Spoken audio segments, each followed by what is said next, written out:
4 exercises that I really took a deep dive into.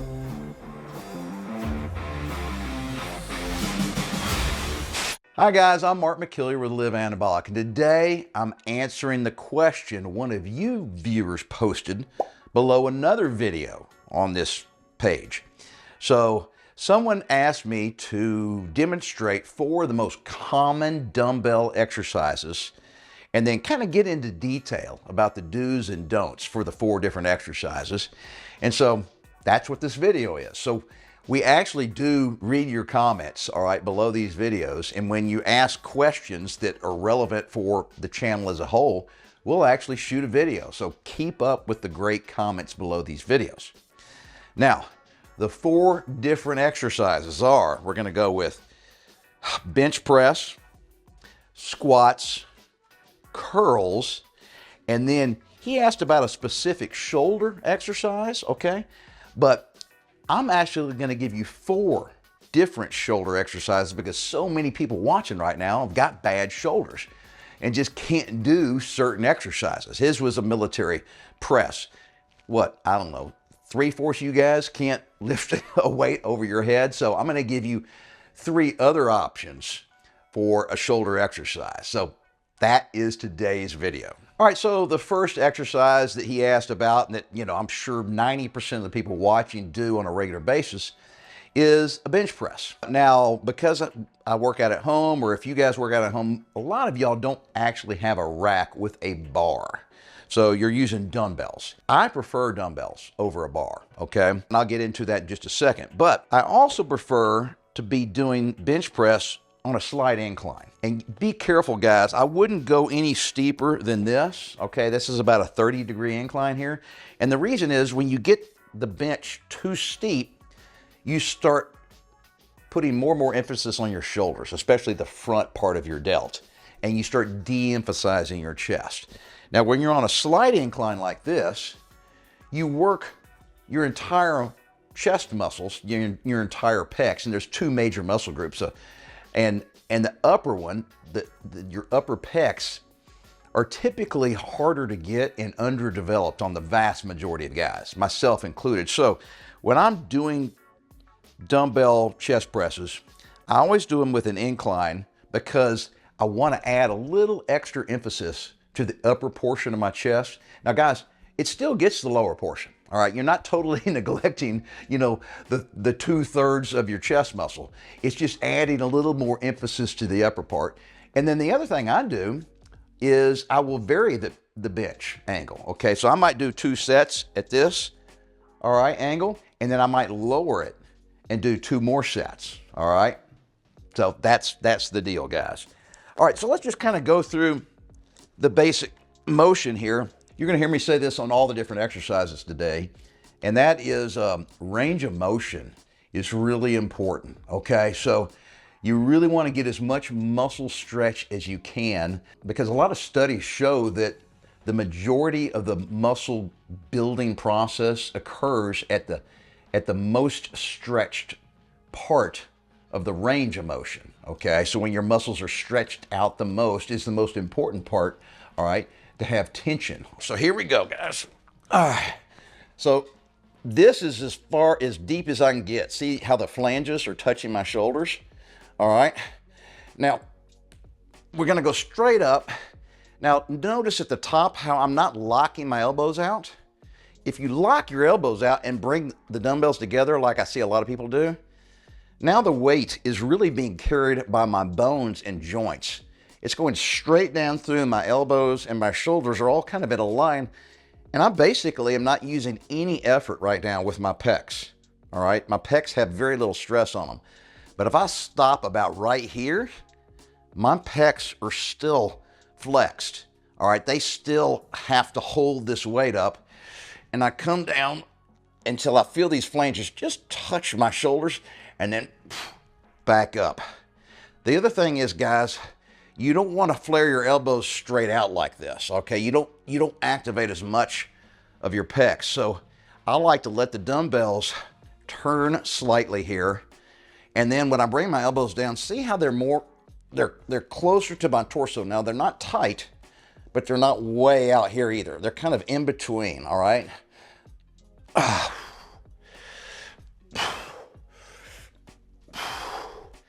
And then, of course, tempo and time under tension are the other two things that are really important when you're doing this, and of course, you know, every other exercise. One other thing I want to talk about, guys, let me put these down so I can kind of explain better. A lot of guys are not going to have heavy enough dumbbells at home for certain exercises, and this would be one of them because your chest is a big muscle group. You can lift a lot of weight. Mine only go up to 50 pounds, all right? If I'm at the gym working out, I'm probably using 80 to 85 pound dumbbells. And so guess what?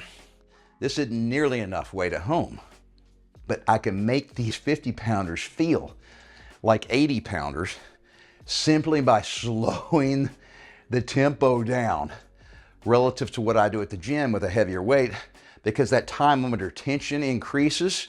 It really fatigues, you know, your muscles, whatever muscle group you're working. And that is a great way to basically cheat in a good way to make the weight feel heavier on your muscles than it is in reality. Okay, so the second exercise that he asked about that's really common is doing squats. And of course, we're gonna be using dumbbells again because we're at home, we're not doing it with a bar. Even at the gym, because I've blown out a disc in my lower back and my neck over the years, I've pretty much stopped putting heavy weights on my shoulders when I'm doing legs. If I'm gonna do squats, it'll be a really lightweight, or I would do them on a machine where I have a back pad and I'm pushing like on hack squats or something like that, and it keeps my back kind of stabilized. But doing today, free weights, dumbbells at home, let me give you a couple of pointers. I'm gonna show you the movement first with no dumbbells, okay? And then I'm gonna do it with dumbbells. So guys, everybody knows you're supposed to keep your back straight. But how do you know if your back is straight? I mean, you'd either have to video yourself and then watch yourself, you know, on the computer screen or something. But the easiest way to keep your back straight is just by doing one little thing. And it's the very first part of a squat movement. So, you know, you start to go down, all right? Now, my back is straight now. Let me turn to the side a little more, okay? So, you don't want to kind of bend over, you know, with these dumbbells like this, all right? So how do you keep your back straight? The very first movement I think of is stick my butt out. So I'm not doing anything other than sticking my butt out, and then see how it makes me bend my knees just a tiny bit. I can't stick my butt out without starting my knees to bend. So butt comes out, all right? And then everything else is just straight down. See how straight my back stays? I'm not even thinking about keeping a straight back, all right? But it all started with that tiny little movement right there. Everything else takes care of itself now. Whether you got a bar on your shoulders, or you're holding dumbbells, or you're on a machine at the gym, just stick your ass out, and then it's easy. Everything else, you know, feels natural is what I'm saying. So we can do them with dumbbells, okay? So I'm looking straight ahead, I'm picking a spot on the wall, and my butt goes out. That's it. Everything else is just easy peasy. Butt out. Butt out. And then remember, range of motion, go as deep as your joints will let you, guys, because if I can go all the way down and touch these things, oh boy, I get way more muscle activation in my quads and glutes when I can go down real low. And then this is a simple little easy trick. See what I did there? I didn't put the dumbbells back on the ground, because watch this. So, you know, you've done 10 reps and you're really tired. Oh, you're out of breath. You leave the dumbbells down on the ground. Now, how do you start your next set? you gotta bend over further than you would normally go. When you're doing a squat, I guarantee you most guys are not going so deep that the dumbbells hit the ground, right? You're typically probably going to about right here. Well, so you're making Oh, that first part of that movement, picking the weights up, is where you're most likely to hurt your back because they're deeper than normal. So leave them elevated. I do this all the time at the gym. I leave the dumbbell sitting on the bench because now for the next set, I'm ready to go. Simple as that. All right, so the third exercise he asked about is curls. Everybody does curls for your biceps. It's really a pretty straightforward movement. You guys know what to do and typically what to avoid. Notice what I'm doing here though. Even for curls, even though this is a much lighter weight and it's not hard to pick up off the ground, I still put them on my bench. That's kind of like my go-to normal thing I do. Let me give you a couple of options on curls though, okay? I mean, everybody knows, you know, you don't want to swing. I mean, even though I'm just barely using my torso and I'm doing this, it doesn't look like I'm cheating much, but I mean, that makes these weights feel half as much as they are in reality, okay? So you really need to keep a still upper body and try to keep your elbows, you know, because see how my elbows can swing back and forth here? You want to kind of, you want to make these dumbbells feel heavy. All right, it's kind of counterintuitive, but the tempo and the good form can make really lightweight dumbbells feel heavy. And if you're doing curls right, guys, you are going to get an unbelievable pump. And let me just tell you real quickly, some of these super big, muscular, serious bodybuilders, the guys that, you know, really that's their deal. And they can even be the young guys in their 20s. The guys that take it seriously don't go real heavy on curls. It may look heavy to you and me, but these guys are monsters. And they might only be curling 40, 45 pound dumbbells. And they're way bigger than me, all right? They could, if they wanted to, curl 70 pound dumbbells, right? But they want to build muscle more than they want to impress people watching them at the gym. They've kind of gotten over that. Typically, the people you see cheating and swinging are younger guys that aren't real big already, and they're trying to look impressive to other people that might be watching, okay? And it makes them feel better about themselves when they can lift a real heavy weight, okay? You know, relatively lightweight dumbbells, you know, can really be made to feel super heavy because your biceps, it's a small muscle group. I typically like to do pronated curls. So you start with your hands in a neutral position here, and then as soon as these flanges get past your thighs here, I start to rotate my hands, all right, like this, and then rotate them back at the bottom. That activates more muscle fibers in your bicep. Now, for guys that have got tendonitis in their biceps, and that has happened to me multiple times over the years, and it takes me 6, 8, 9 months for it to heal and go away. Try this, all right? Try doing just hammer curls, all right? You keep your hands in a neutral position throughout the full range of motion, and that tends to make basically your tendonitis just not so painful, all right? And then finally, guys, I really like to do alternating curls. I think I get more out of it when I can do one arm at a time, and I literally look at the arm. And when you do this, see how I kind of lean to that side, all right? And when I come over here, it pulls the dumbbell and the flanges away from your thigh just a little bit. You get a little bit of space there. And then I come over here. I'm not swinging the weights up and down. I'm just leaning a little bit from one side to the other. And I like to do that because I can actually get that mind-muscle connection going better when I'm doing one arm at a time. All right, now the final exercise I'm going to talk about today is really 4 exercises. So this guy asked about the Arnold press, and that's targeting your shoulders, all right? So your shoulders have got three separate muscles that make up your delts, you know. You got one in the front, one on the side, and a much smaller one in the rear that's very hard to hit. The problem with hitting shoulders is So many of you guys watching right now just got bad shoulders. I mean, I'm guessing 3/4 of the people, that email and make comments on our Facebook group or just, say I can't do shoulders. So let me give you several different ways to do shoulders. All right, so the first way is something called an Arnold press. It's probably the most complicated movement. Obviously Arnold Schwarzenegger made this famous, 40 years ago. But you start and you got to use a really light weight. You just can't do much here. You start in this position, all right? And as you press the dumbbells up overhead, you rotate and then come back down. It's a real interesting movement. And if you've never tried it and your shoulders will allow you to do this, I think you'll really like it. But you can't do much weight, okay?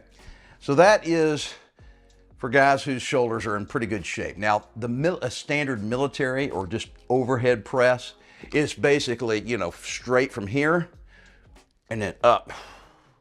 And if you can, come down until the flanges just barely touch your shoulders and then up. Matter of fact, you might even try looking up. You don't look straight up, but kind of look up.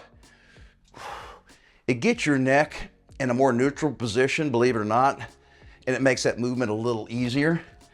All right, so now what? If you can't do that, and like I said, that might be 3/4 of the guys watching right now cannot do either one of those movements. Let me show you the two that you should try, okay? I think you'll have much better luck. And this is my favorite one. This is what I do every single time I hit shoulders, and that is a lateral raise. And you can't do much weight. Most of you guys are going to be doing 5 to 10 pounds on this movement, maybe 15 max. But you're going to be holding the dumbbells in a neutral position here, and you're just going to kind of lift them up to about shoulder height and then back down. And if your shoulders are bad and only allow you to go to here, that's great. Just go to there. All right, this is one of those exercises where you can actually get a great workout and a big pump without doing a huge range of motion. All right, now I go up to here. All right, the other thing is don't bring it up. I don't want the dumbbells to look like this. You want them kind of like you're tipping a vase. Oh, that's wearing my shoulders out. So let me do this with no weights. You want to think about lifting your elbows here. Don't think about lifting your hands and with the dumbbells in them. So your hands and dumbbells are down here. Just lift your elbows and see where the dumbbells are here. They're not going to be like this. If you lift your elbows to here, you'll be in a perfect position, okay? And if you can get them up here, that's fine. But if your shoulders will only let you go to here, that's fine too. But that was not much weight, and just demonstrating this to you and kind of holding them there was so heavy, I had to put them down. That is a great way that I'm going to think maybe 80 to 90% of the guys, even with bad shoulders, will be able to do that movement. Now, the fourth and final derivation of shoulder exercise is this last one, guys. And this is also one that you're not going to be able to use hardly any weight on, 5 to 10 pounds, because form is really critical. And this is targeting the rear part of our delt. Remember, I told you it's a small muscle group and it's hard to get. So for guys with bad shoulders, I really want you to try this exercise. And if you can do it, I want you to do it a lot. Do it twice a week, okay? This may actually help improve your shoulder joint to a point where you can do a whole lot of other things that you never were able to do. All right, so you're gonna be bent over like this, okay? And see how the dumbbells are just hanging down below me? And I want you to bring your elbows up, focus on the elbows, and look at the orientation of the dumbbells. Don't bring them up like this. So if the dumbbells are facing down, that's what you want. And let me show you something real quick here. So when you have your hands like this and the dumbbells are facing down, see how you're targeting the rear part of your shoulder here? If you rotate your arm like that and hold the dumbbells so that they're parallel to the ground, all of a sudden you've taken a lot of stress off the rear part and put it on your lateral heads. And you know, that's not the purpose of this particular exercise. So use a real light weight, do full range of motion. You can only go to about right here. You're going to end up working muscles in your upper back, your rhomboids, things like that. But still, this is a fantastic exercise, especially for you guys with bad shoulders. So there you have it, 4 exercises that I really took a deep dive into. And these are all came from one of our viewers on this YouTube channel who posted these questions in the comment sections below the video. And so you guys love it. You know, we get tons of comments on a regular basis, and we really do read them. Even if we can't answer all of them, I promise we see them. And if you ask some questions that we think are relevant to our audience as a whole, I'll shoot a video on them. And then until then, you guys need to remember to stick with it and never give up on yourself.